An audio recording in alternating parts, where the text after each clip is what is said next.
Alors, pour comprendre déjà pourquoi est-ce qu'on a investi du testing en milieu festif techno notamment, il faut d'abord comprendre un petit peu comment le milieu techno est devenu un problème de santé publique. Donc je vous ai fait un petit historique, mais vraiment très très rapide. En gros, c'est une musique qui est née aux États-Unis. C'était d'ailleurs une culture communautaire underground, parce que c'était une musique essentiellement faite par un public noir, mais également présent dans de nombreux clubs gays. Donc il y avait vraiment déjà d'entrée de jeu quelque chose de communautaire et d'underground avec cette musique. À la fin des années 80, en fait, cette musique va s'exporter, elle va arriver à Ibiza et elle va rencontrer donc l'ecstasy pour créer le fameux mouvement techno, qui va par la suite aller du côté de l'Angleterre, où en Angleterre, ce phénomène clubbing en fait va se développer progressivement en culture rave. Qui va amener en 1994 le gouvernement britannique à amener la première loi anti-rave, qui est la Criminal Justice and Public Order Act. Alors j'insiste là-dessus, cette loi en fait elle ne parle aucunement de l'ecstasy, elle parle simplement de réprimer les regroupements de jeunes sur de la musique répétitive. Voilà. En France, donc le mouvement va arriver progressivement. Fin des années 80, on le trouve dans quelques clubs parisiens, puis dans le Nord-Pas-de-Calais, notamment la frontière belge. Il faut attendre 92 pour que la première rêve apparaisse du côté de Paris, au niveau de la Défense. Et dans les médias, en fait, on en parle déjà. Donc j'ai regardé attentivement l'émission Ciel Montmardi, qui était très réputée à l'époque. Voilà un petit peu comment on parlait de la techno dans cette émission. Après le rock, le ska et le disco, voici la new beat. La house et l'acid music. Le nouveau rythme des années 90 est arrivé. Dans les discothèques, on se déchaîne dans le Nord-Pas-de-Calais, c'est en devenir fou. Le salut hitlérien a remplacé les déhanchements et les trémoussements, et on célèbre à tue-tête l'ecstasy, une drogue sous forme de gélule aphrodisiaque. S'agit-il d'une simple mode doublée de provocation ou bien d'un délire carrément dangereux? Donc ça donne vraiment envie d'aller en rêve party lorsqu'on lit ça. Et il faut attendre 93 pour avoir une description un petit peu plus précise qui va être faite par l'Humanité. Donc l'Humanité titre en 93 son article « La musique techno a ses rites, ses chefs et ses croix gammées ». Donc on voit encore la façon de procéder. Et là, vous allez avoir une description, je pense que vous allez tout de suite cerner le mouvement techno et beaucoup mieux comprendre les choses. C'est une musique hallucinante, récupérant des sonorités extrêmes qui, une fois digérées, sont introduites dans des boucles répétitives et hypnotiques. Son nom vient du fait qu'elle est entièrement technologique. Composée sous ecstasy et LSD et baptisée acid music, elle exige de celui qui l'écoute qu'il soit sous l'emprise des mêmes drogues. Créée sur ordinateur et ayant pour ancêtre fondateur le groupe allemand Kraftwerk, elle secoue le corps jusqu'à 150 battements de cœur par minute. Ces adeptes décrivent ainsi l'effet produit, ça met le cerveau en ébullition, ça martèle la tête, le cœur passe dans la tête. Donc voilà, on a une belle description du milieu techno, et qui va être curieusement reprise dans une circulaire d'Amilad, mission interministérielle de lutte anti-drogue, et avec une circulaire en 1995 qui va s'appeler « Les rêves des situations à haut risque ». Alors qu'est-ce qu'on trouve dans cette circulaire? On trouve déjà une définition du milieu des rêves parties, et on l'associe complètement à une plaque tournante du trafic de drogue. Voilà un petit peu ce qu'on peut y dire. D'apparition relativement récente en France, les soirées rêves n'ont guère tardé à retenir l'attention des pouvoirs publics en raison des situations extrêmement préoccupantes qu'elles généraient au plan de l'ordre, de la sécurité et de la santé publique. Il est apparu en effet assez rapidement que ces vastes rassemblements, organisés le plus souvent sans souci de conditions de sécurité et de salubrité, étaient des lieux de trafic et de consommation de drogue. Voilà un petit peu la vision en fait qu'avait donc le ministère de l'Intérieur à l'époque. Et ce qui est intéressant, c'est que le mot prévention apparaît en fait dans cette circulaire. Voilà ce qu'il en est dit. La prévention, mais aussi l'intervention à caractère répressif, ne peuvent s'exercer efficacement sans le recueil de renseignements préalables. Donc en fait, le milieu techno, comme on le verra aussi avec le milieu scientifique, est un environnement incontournable pour récolter un maximum d'informations sur les usages de drogue. Et en fait, ces renseignements, à quoi ils servaient? Eh bien, l'ensemble des renseignements obtenus sur les soirées rêves pourraient être utilement centralisés au plan régional, voire national, en vue d'une part de mieux appréhender et maîtriser ce grave problème, mais surtout de permettre de remonter et de neutraliser les filières d'approvisionnement en stupéfiants de toute nature de ces soirées. On voit que ça a bien fonctionné. J'ai envie de dire que ce qu'on voit apparaître en fait ici, c'est vraiment une construction d'un stéréotype techno égale ecstasy ou techno égale drogue. On est en fait dans la poursuite de la Criminal Justice and Public Order Act, sauf qu'on met l'accent en fait sur la problématique drogue. Alors heureusement, ça va un petit peu, hop là, j'ai peut-être été un peu vite, ça va un petit peu évoluer, notamment avec, toujours dans des médias, en fait, on voit l'évolution en 95, je prends encore un exemple, l'émission Ça se discute, qui était comme très réputée à l'époque, voilà comment le milieu techno est décrit, la techno qu'est-ce que c'est, pour l'instant, un mouvement musical qui concerne quelques centaines de milliers de jeunes dans l'Europe, demain sans doute, et dès cet été certainement, une véritable déferlante qui s'épanouira un peu partout, dans des boîtes spécialisées certes, mais aussi hors des sentiers battus, dans ces sortes de rêves, ces grandes soirées un peu sauvages organisées sur des immeubles, des chantiers, parfois en plein champ ou en pleine forêt. La techno est partout ou sera partout. Là-dessus, au moins, il ne s'est pas planté. Dans Rêveur aussi, donc une des premières enquêtes ethnologiques qui a pu être menée sur le milieu techno, voilà ce qu'on peut y lire. Les rêves organisés dans des lieux en marge des circuits noctambules institués, accompagnés de drogues psychotropes, demeurent hors normes. Le vécu du rêveur dans la fête échappe totalement à l'observateur extérieur. Quel plaisir peut-on trouver à s'abrutir des heures durant sur une musique agressive dans des endroits délabrés autour desquels tournent de sordides histoires? Et voilà en fait la conclusion. Tout semble finalement se jouer dans le fait d'entrer dans la fête ou non, avec ou sans drogue. Tout ça pour dire que la fête techno donc, ne se résumerait pas à une problématique de drogue, au moins on a avancé un petit peu à ce niveau-là.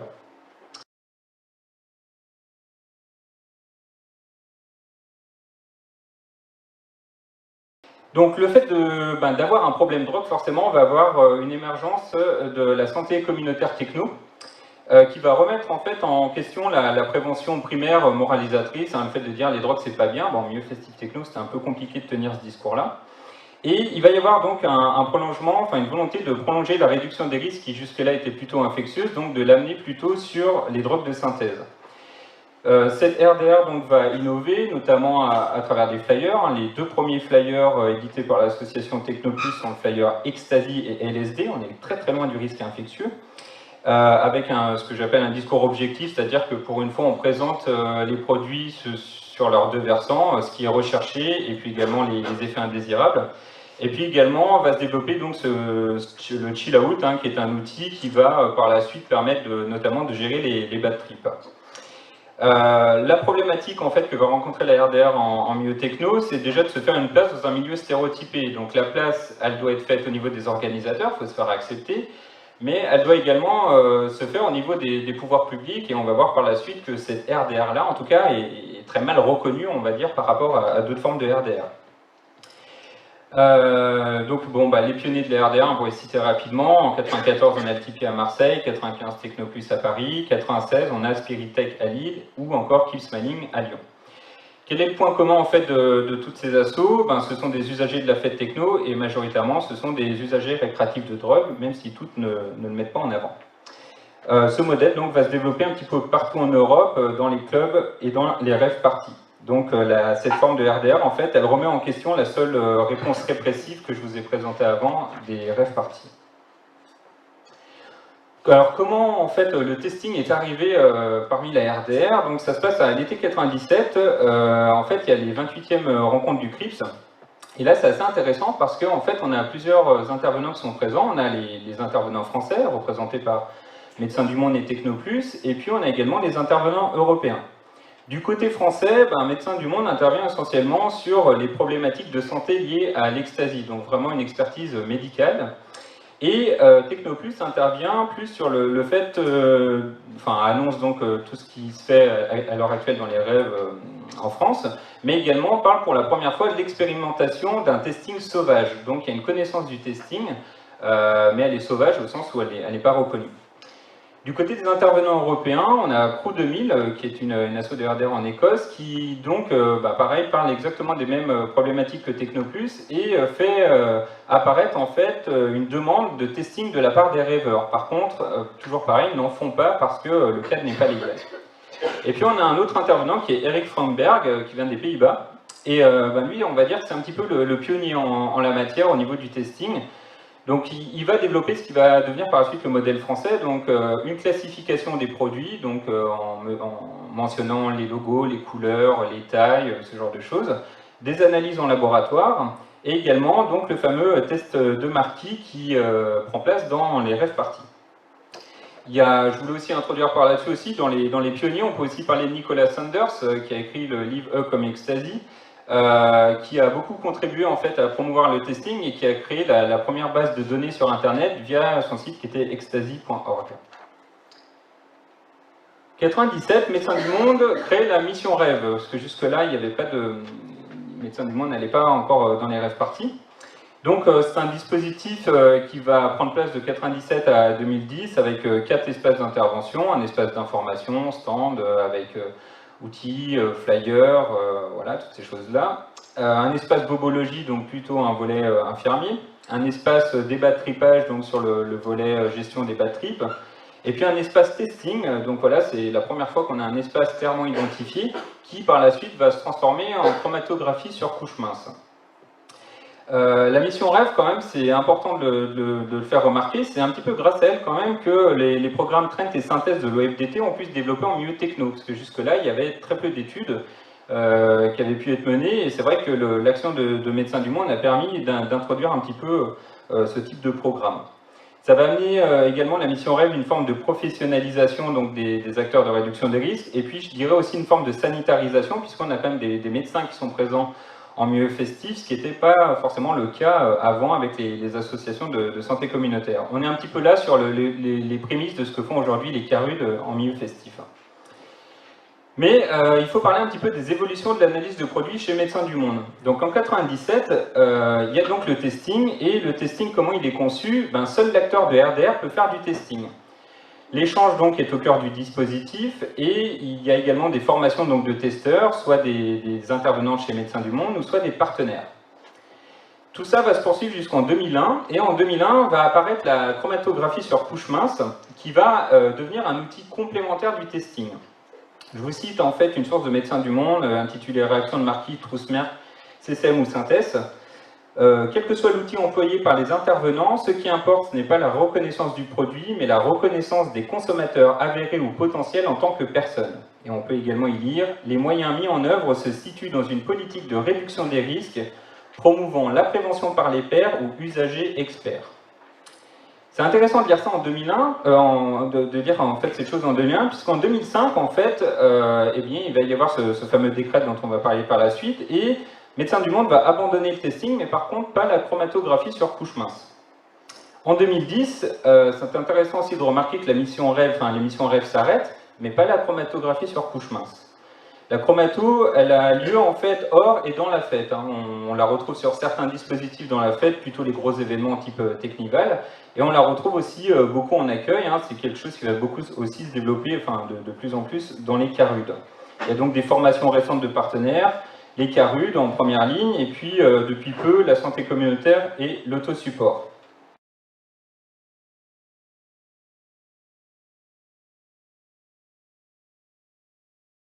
Alors le testing en France, comment ça se déroulait de 1997 à 2004? Donc son objectif était simple, c'était de réduire les risques et informer l'usager de ce qu'il consomme. C'est également de faciliter le contact avec les usagers de drogues de synthèse, donc de favoriser l'adoption de comportements à risque réduit vis-à-vis de la santé. C'est également transmettre un message de réduction des risques personnalisé selon la nature du produit qui va être consommé. C'est également suivre l'évolution des produits consommés et leurs usages en temps réel. Et enfin, c'était rappeler qu'il n'existe pas de bonnes drogues, mais que des produits dangereux ou des arnaques sont en circulation. J'insiste aussi là-dessus, ah oui, parce que l'écran est un peu bas. Je rappelle que l'usager de drogue n'avait pas le droit de faire du testing. C'est bien un outil qui est un monopole des acteurs de réduction des risques. Pourtant, je fais un petit parallèle comme ça vite fait, mais c'est vrai qu'aujourd'hui on parle des autotests VIH. Par contre, il n'y a pas du tout de problématique pour qu'un usager fasse son autotest VIH. C'est marrant de voir que le testing pose des problèmes dès qu'un usager doit l'avoir entre les mains. Qu'est-ce que le test de Marquis? C'est un test de chimie de 1906, c'est un mélange à base de 1/10 de formol et 9/10 d'acide sulfurique, ça y est, vous avez la formule. C'est donc ce qu'on appelle un test d'identification rapide des produits, donc il permet de repérer ce qu'un produit ne peut pas être, on va déjà commencer par là, parce que quand il n'y a pas de réaction, ça veut dire que le produit ne correspond pas à ce qui est attendu. Il permet de différencier des familles de produits aux effets différents, je vais vous en parler par la suite. Il permet la détection d'une double composition de familles identifiées, Par contre, il ne permet pas d'affirmer ce qu'un produit contient avec certitude. En plus, il peut y avoir ce qu'on appelle des faux positifs, une réaction qui n'est pas celle qui aurait dû être. Et puis, il ne permet pas de connaître donc le dosage, la contenance en fait exacte des produits, des principes contenus dans le produit. Donc le test de Markey, comment ça fonctionne? Il se réalise sur site. Alors ça, j'insiste là-dessus, puisque le fait de dire qu'il se réalise sur site, je ne suis pas sûr que la CCM puisse se réaliser partout sur site. J'ai interviewé pas mal de structures de RDR qui me disent avoir pas mal de problématiques de logistique pour mobiliser en fait cet outil sur site, et puis ça demande aussi d'avoir des connaissances qui ne sont pas du tout les mêmes que celles pour le testing. Donc comment ça fonctionne? On appose une goutte du réactif de Markey sur un morceau de comprimé de poudre, on attend à peu près 3 à 4 minutes, et puis on va observer donc la réaction colorimétrique, la vitesse de réaction et l'intensité de la coloration. Alors la réaction colorimétrique, vous l'avez sur votre droite. Tout ce qui était de la famille ecstasy, MDMA, donc réagissait plutôt de couleur violette ou noire, les amphétamines plutôt orange-brun, et puis tout ce qui était hallucinogène synthétique type 2CB plutôt jaune et vert. Et puis comme je le disais, quand il n'y avait pas de réaction, soit c'était un autre principe actif, soit c'était aussi un médicament. Il y a eu toute une campagne qui a été menée par Médecins du Monde sur qu'est-ce qu'on nous fait gober, qui a quand même plutôt bien fonctionné pour alerter sur les médicaments en circulation. Ma question, elle est toute bête, vu de ce que je vous présente, on peut... est-ce que vous pensez réellement qu'un usager n'est pas capable de réaliser un testing?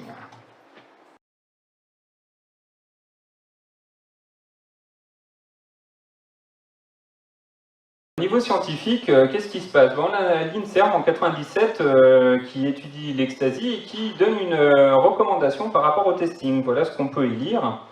L'analyse des données médicales et scientifiques confirme bien la toxicité de la MDMA et la vulnérabilité de certains individus aux effets délétères somatiques ou psychiatriques, vulnérabilité qui est variable au cours du temps chez un même individu. Il ne s'agit donc pas d'un composé parasite dans le comprimé qui serait responsable de ces effets délétères. Dans ce cas, il est donc important d'attirer l'attention des acteurs de prévention sur le danger de la pratique du testing dans les lieux de consommation. Une telle pratique entraîne une fausse sécurité pour l'usager et une lourde responsabilité pour le testeur, impossible à assumer dans le contexte juridique français. Donc effectivement, on voit que l'acteur de RDR porte toute la responsabilité du testing, mais on peut se poser encore une question, est-ce qu'il en aurait été autrement si l'usager avait eu accès au testing comme n'importe quel autre outil de réduction des risques? J'insiste aussi là-dessus, je n'ai jamais vu, à part le testing, un outil qui ne soit pas accessible par un usager de produit. On peut aussi se questionner sur pourquoi est-ce qu'on ne rend pas accessible cet outil aux usagers. Du côté de l'OFDT, je me suis aussi un peu questionné, voir si l'OFDT s'était intéressé à la question du testing. Elle ne s'est jamais intéressée aux pratiques de représentation du testing. Elle s'intéresse aux consommations, elle s'intéresse aux pratiques, mais elle s'intéresse très peu finalement à cet outil, alors qu'on peut déjà dire qu'il y avait un rapport qui était établi entre les usagers et les structures de RDR de l'époque, et puis on peut aussi mettre en doute le fait que certains usagers achetaient du testing ou le pratiquaient par eux-mêmes. Il y a donc un programme Trent et Synthèse qui focalise sur le milieu festif techno et pourtant on ne s'intéresse pas à la pratique du testing. J'insiste aussi là-dessus, il n'y a jamais eu d'évaluation non plus des dispositifs d'intervention en milieu festif techno. Je trouve des évaluations en consultation aux jeunes consommateurs, CARU, de XAPA, j'en passe. J'ai jamais vu une seule évaluation qui a été faite sur la santé communautaire en milieu festif techno ou l'autosupport. Alors moi, je me suis un petit peu posé la question de ce que pensaient les usagers de drogue du testing. On trouve deux enquêtes. La première, elle a été faite par Médecins du Monde à la suite de l'interdiction, une enquête qui s'appelle No Testing, réalisée sur 354 personnes. Et on y trouve trois données intéressantes. La première, c'est que 77,8% des consommateurs qui ont déjà utilisé le dispositif, donc le testing, l'ont fait par préoccupation pour leur santé. La deuxième, c'est que 68% des personnes déclarent avoir suivi le message de prévention une fois la substance analysée et rendue.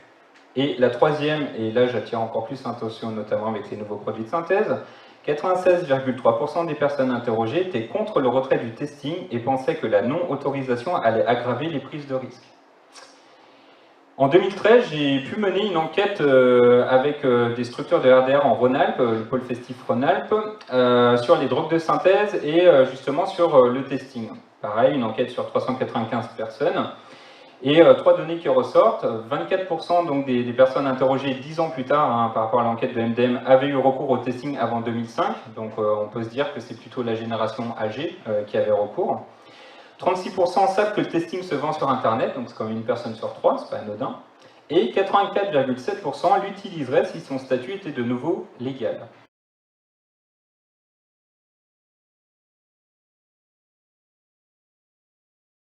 Il faut aussi comprendre pourquoi le testing a été interdit. Et il faut s'intéresser encore une fois à la MILAD, décidément on la retrouve un peu partout. Le 20 décembre 2000, en fait, un rapport de la MILAD est fait par rapport au testing. Donc on y trouve plusieurs choses. Une première chose, en fait, c'est, voilà ce qui est dit, en fait, si l'on ne peut pas mettre en doute la volonté d'aide aux usagers des tenants de cette pratique, force est toutefois de reconnaître que celle-ci est très loin de faire l'unanimité, y compris dans les milieux spécialisés du soin. Tiens, donc c'est la première fois qu'on voit apparaître le soin qui sera opposé au testing. On a également quelque chose qui mentionne que finalement les extasies ne sont pas si coupées que ça. Hein.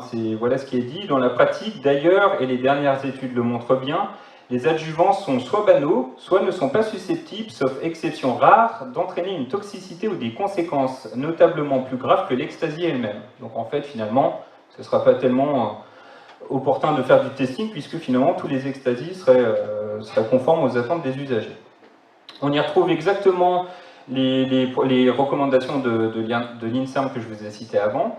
Et puis on y trouve aussi quelque chose qui est un peu curieux, donc voilà ce qui est dit, ce geste, hein, donc le testing d'un médecin est de nature à conférer un poids supplémentaire à cette forme de validation d'un produit éminemment dangereux. Il est mis aussi en question le fait qu'on focalise sur l'ecstasy et non pas sur l'ensemble des produits, donc là-dessus il n'y a peut-être pas tort aussi. Et puis, qu'est-ce qu'on voit, c'est que le testing nuit aux soins et à la répression. On a carrément un discours qui remet en question la réduction des risques en milieu festif. Voilà ce qui est dit. On voit en effet des institutionnels du secteur sanitaire qui, au titre de la réduction des risques, tentent de gérer la consommation d'un stupéfiant prohibé par la loi, et dans le même périmètre, d'autres institutionnels chargés, eux, de son application et auxquels on demande d'interpeller les consommateurs et revendeurs du même produit. Donc c'est assez intéressant de voir que la nouvelle loi qui est en train d'être travaillée, justement, va peut-être contourner ce problème de la loi 70. Mais plus curieux, c'est que la MILAD, en fait, décide de la façon de faire de la RDR en milieu festif. Voilà ce qu'on y dit. Il conviendrait, semble-t-il, d'abandonner cette pratique trop controversée et de développer aux abords des soirées rêves un dispositif de prévention proactif, intensifié notamment dans les chill-out. Bon, c'est bien, il y a au moins une reconnaissance du chill-out. Par contre, ce que ne dit pas la MILAD, c'est que le testing est également pratiqué par les forces de l'ordre. La MILT va être au cœur de l'interdiction. Alors, comment est-ce que ça va se manifester? On a un petit peu oublié, mais c'est vrai qu'il y a eu un procès en fait, d'une association de réduction des risques en milieu festif, hein, qui était Technoplus. Et lors du procès auquel j'assistais, j'ai pu entendre cette phrase du président de la MILT de l'époque, M. Didier Gell, qui disait « Le testing est la ligne jaune de la RDR à ne pas franchir ». Et en fait, ça a été un petit peu annonciateur, c'est-à-dire que dans le plan MILT de 2004-2008, voici ce qu'on trouve. Dans un contexte mouvant, la présence d'acteurs de prévention lors des événements festifs permet le contact avec ce public qui ne se perçoit pas en danger. L'identification du MDMA par des techniques rapides, testing, qui représentait une accroche avec ces publics, a été mise en question. Si cette technique doit être abandonnée, les interventions préventives sur place doivent être maintenues pour apporter des conseils et une assistance en cas d'effet indésirable, hypothermie, déshydratation, une information plus large sur les consommations associées et la prise de conscience des effets différés de ces consommations festives. Je me pose juste la question, c'est comment est-ce qu'on peut informer des usagers quand on ne sait pas ce qui est en train de circuler dans la teuf. Il va donc y avoir une reconnaissance de la réduction des risques, hein, la fameuse loi 2004 du 9 août, mais également donc, ce fameux décret qui va interdire le testing. Voilà ce qui est dit dans ce décret. L'analyse des produits sur site permettant uniquement de prédire si la substance recherchée est présente ou non, sans permettre une identification des substances entrant dans la composition des comprimés, notamment en réaction colorimétrique de type Marquis, n'est pas autorisée. En gros, ce qu'on peut dire pour résumer, c'est que l'interdiction du testing a été un enjeu à la reconnaissance de la réduction des risques. Ce n'est pas un hasard s'il y a eu un procès juste avant la reconnaissance. Par contre, j'ai envie de dire que la reconnaissance de la réduction des risques infectieuses a été validée, mais pas les autres formes de réduction des risques.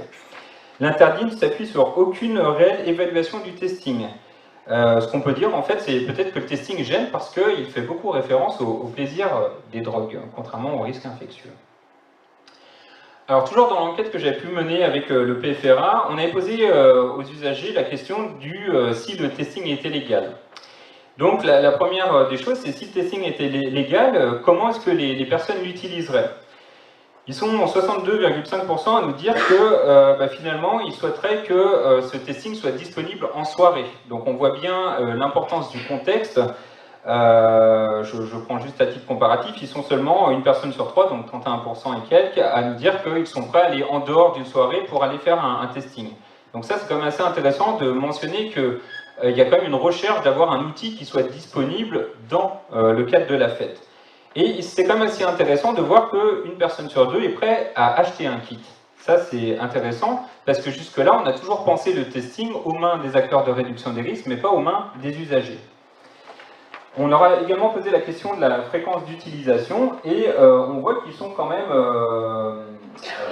un nombre assez important à dire qu'ils l'utiliseraient de manière occasionnelle, donc à peu près une personne sur deux, et puis on a à peu près une personne sur trois qui l'utiliserait quand même de manière assez fréquente. On a posé aussi la question, voilà, si tu faisais un test et que ton résultat n'était pas conforme à tes attentes, qu'est-ce que tu ferais du produit? Et bien, ils sont quand même 67% à dire qu'ils le jetteraient. Alors c'est une intention, hein, bien sûr, dans les faits, ça reste à vérifier. Mais au moins, il y a une intention de dire que voilà, je ne le consommerai pas. Et ça, c'est quand même assez important. Alors bien sûr, il y a toujours des effets périphériques, hein, on le voit, certains vont les changer. Alors c'était intéressant, il y en a qui nous disaient, je vais les changer, mais je dirais quand même que ce n'est pas un produit attendu. Il y en a qui vont le revendre, il y en a qui vont quand même le consommer, donc voilà, c'est une personne sur 10 qui le consommerait, et puis une personne sur 10 qui le donnerait. C'est quand même assez intéressant de voir que lorsqu'il y a une connaissance en fait, d'un résultat, il y a quand même une certaine réflexion par rapport à la consommation, alors qu'aujourd'hui, la seule réflexion est de se dire, je consomme et puis je verrai bien ce que ça fait. Si le testing aussi était légal, donc ils seraient prêts à l'acheter, et ce qui est intéressant, c'est on aurait pu s'attendre à ce qu'ils souhaitent un outil gratuit, ils sont à peine une personne sur 10 à le dire, majoritairement, plus de la moitié des usagers sont prêts à l'acheter entre 1 et 5 euros. Il y en a même qui sont prêts à l'acheter au-delà de 6 euros, donc ce qui montre qu'il y a une volonté en tout cas d'en savoir un peu plus sur les produits qui circulent. On a posé aussi la question du testing report, parce qu'aujourd'hui on parle de trip report sur Internet, donc pourquoi pas parler de testing report. C'est quand même encore intéressant, c'est quand on leur pose la question, on se retrouve toujours avec la mise en avant du rôle des acteurs de RDR. Ils sont encore 64,2% à dire qu'ils préféreraient que ce soit les acteurs de RDR qui fassent des testing reports en fait sur site. Et puis ils sont une personne sur deux à peu près à dire qu'ils seraient intéressés par les résultats d'autres usagers. Donc on voit que la confiance en fait qui est placée dans les acteurs de RDR.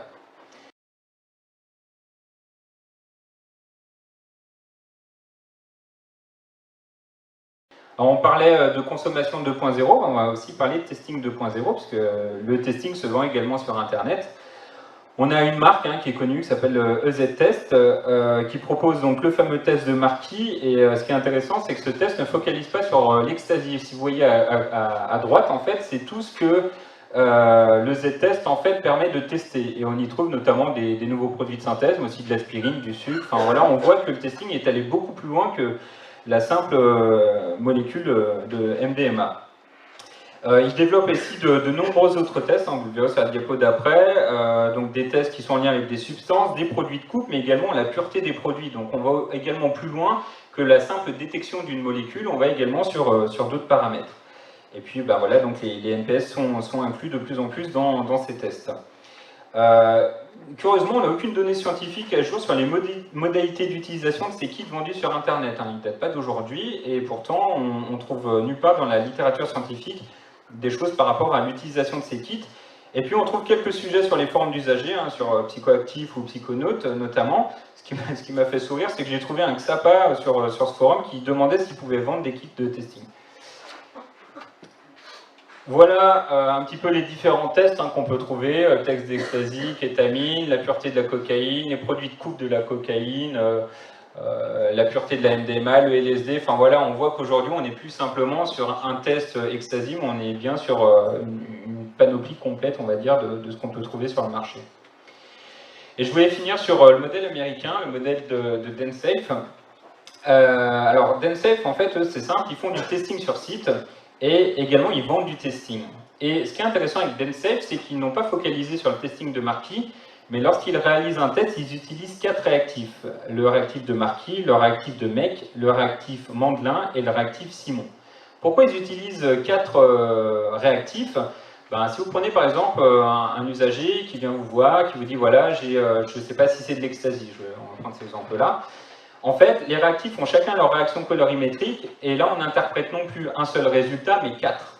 Et le fait d'avoir 4 résultats, si les 4 correspondent, on a quand même fortement des chances que ce produit-là ressemble à ce qui est recherché. Par contre, si les résultats divergent, ça questionne en fait sur la nature du produit. Et donc, l'approche de Densafe, c'est vraiment de promouvoir l'autotest, hein, c'est l'usager a accès au testing et le pratique lui-même.